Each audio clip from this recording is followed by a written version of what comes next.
There are 4 different types of slopes that we are going to look at in Algebra 1. And really you're familiar with 2 of the 3, and this first one is one that you should know once you see it. So anytime you're given 2 or more points, you should be able to plot them on your graph and connect them to make a line.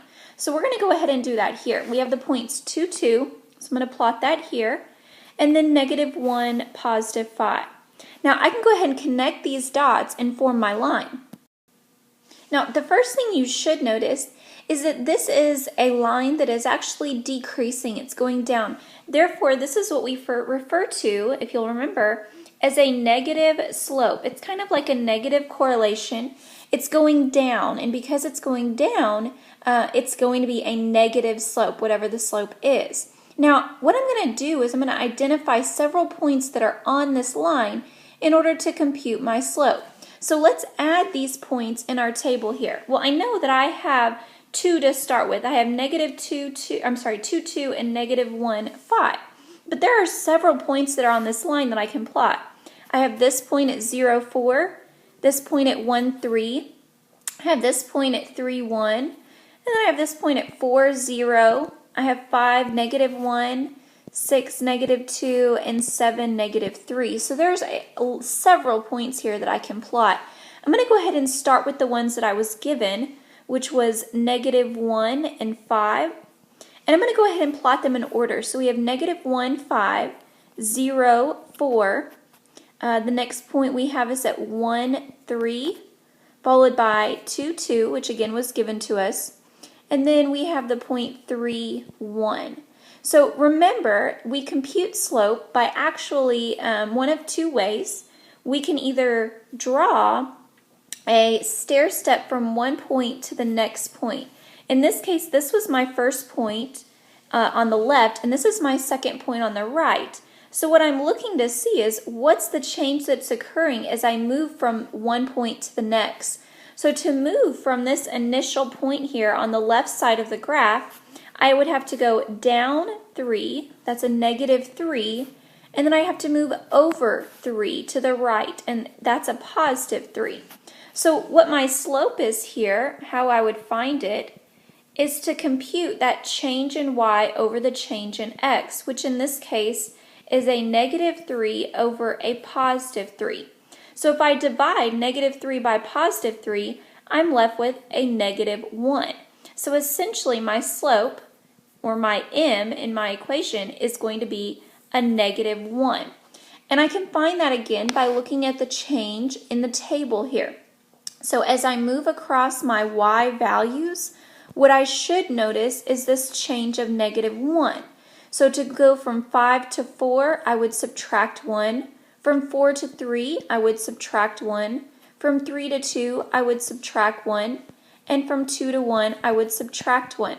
So across my whole change, I'm looking at a change in y of -1, while my x's are increasing by 1. Therefore, again, we would have -1 over a +1, which is still -1. That's why my slope here is -1.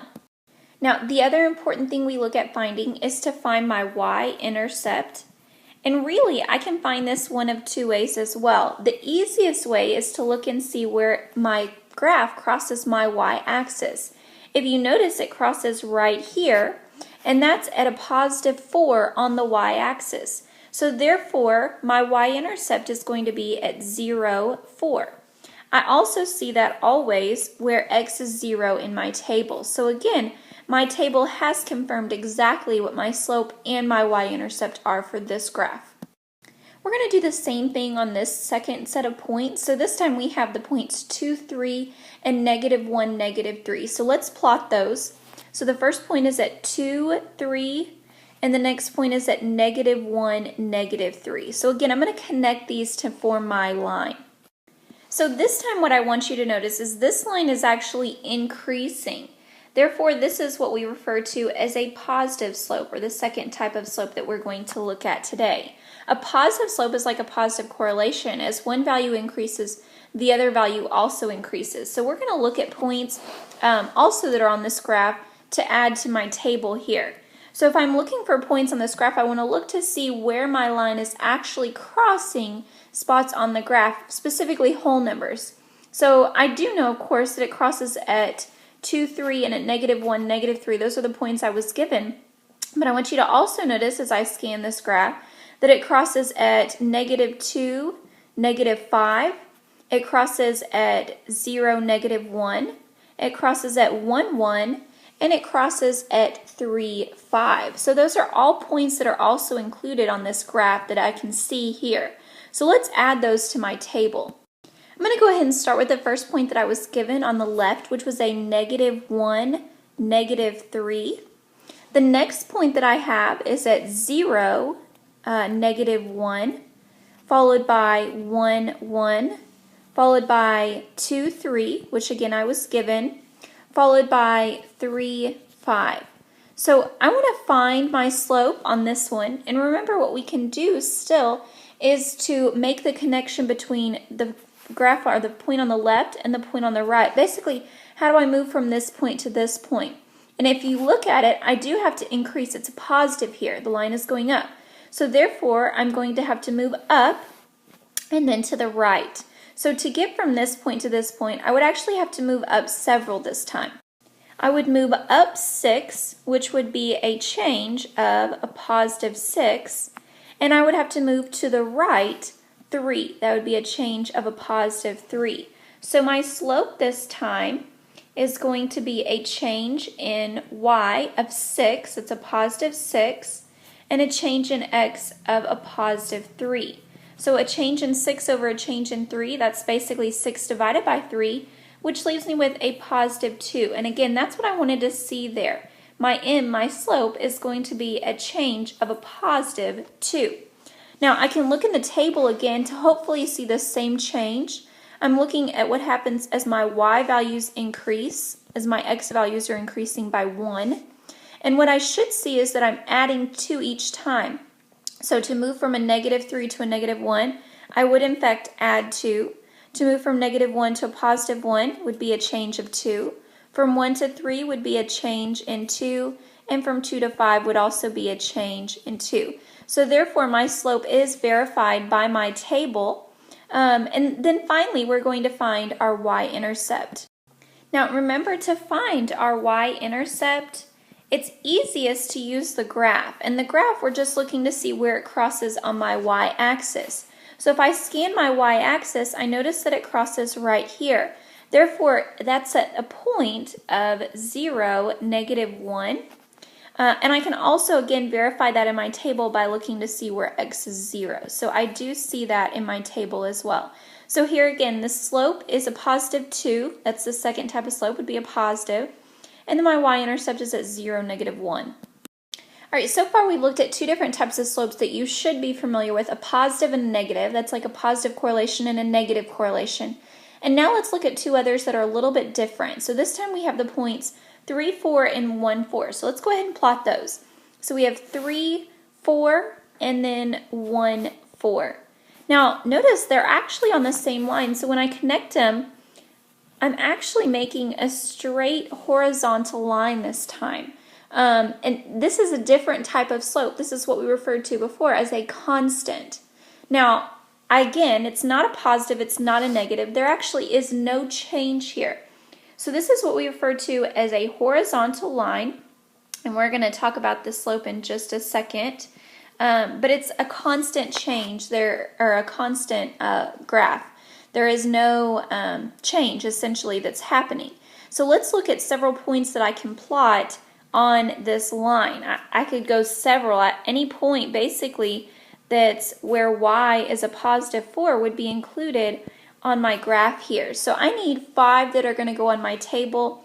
I'm just going to start at -1. So let's plot. We have -1, 4.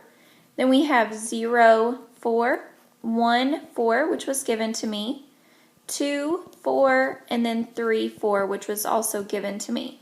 So again, there's several points and I could continue out.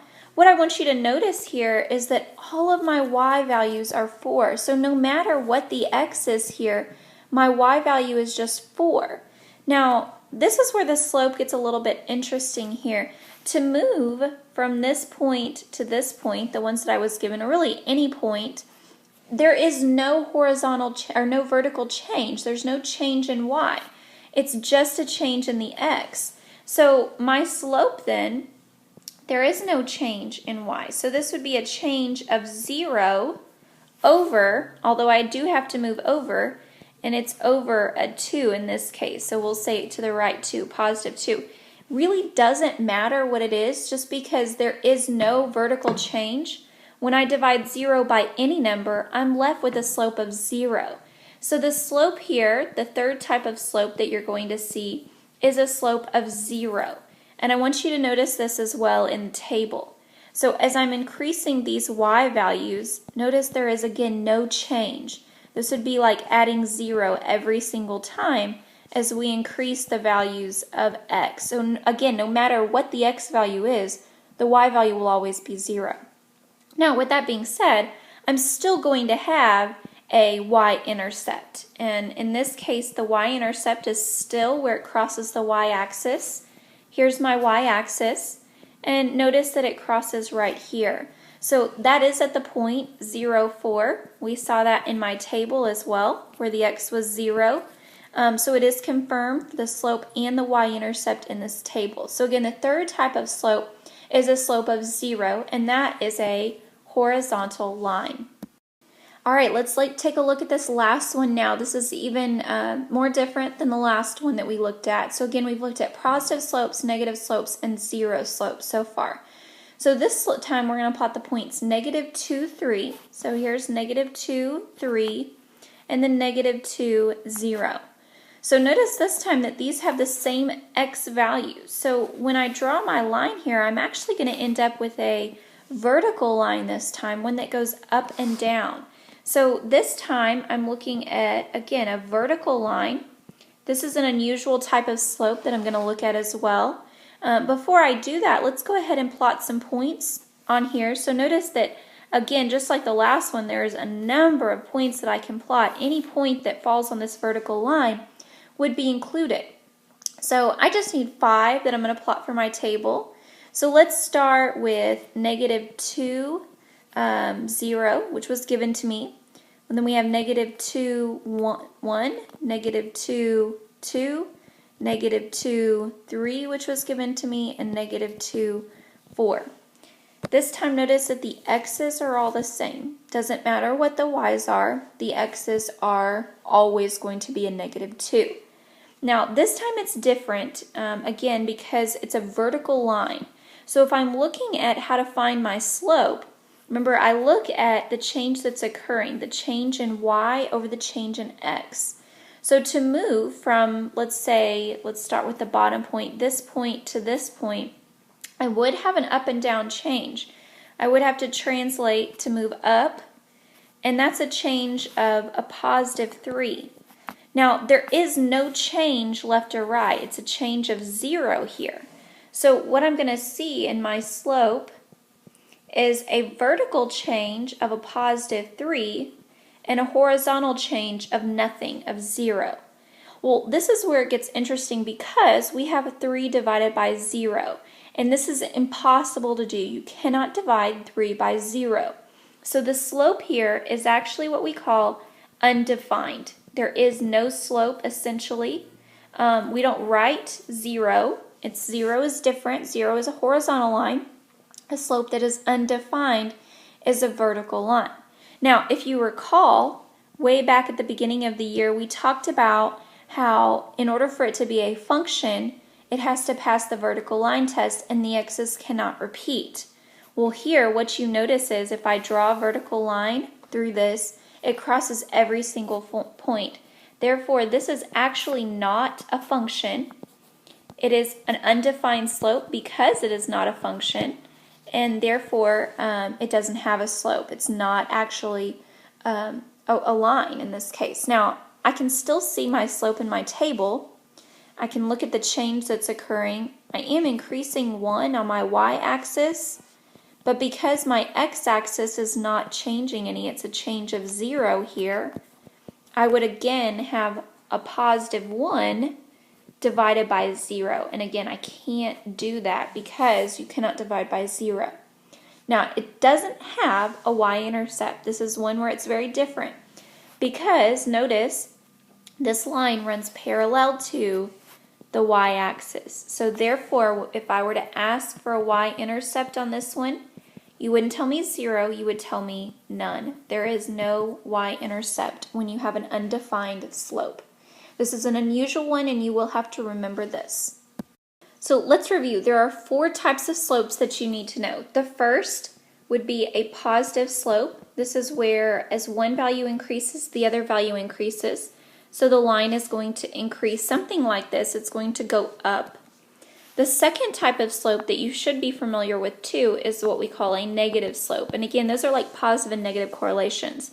A negative slope is one value increases, the other value decreases. So as one goes up, the other goes down. Looks like a decreasing. The third type of slope is what we call a zero slope, a slope that has as a flat line. This is one that looks like a horizontal line, so it will go across the graph kind of like a constant. And this is again when the slope is 0, actually 0. And the last one is probably the hardest to remember, but this is what we call an undefined slope. And an undefined slope is when we have a vertical line, a line that goes up and down. So if it's straight up and down, it's undefined and there is no slope essentially because it's not a function. So these are the 4 types of slopes that you'll need to know. Please review back and remember to keep track of all 4 and make sure you know which one you're dealing with.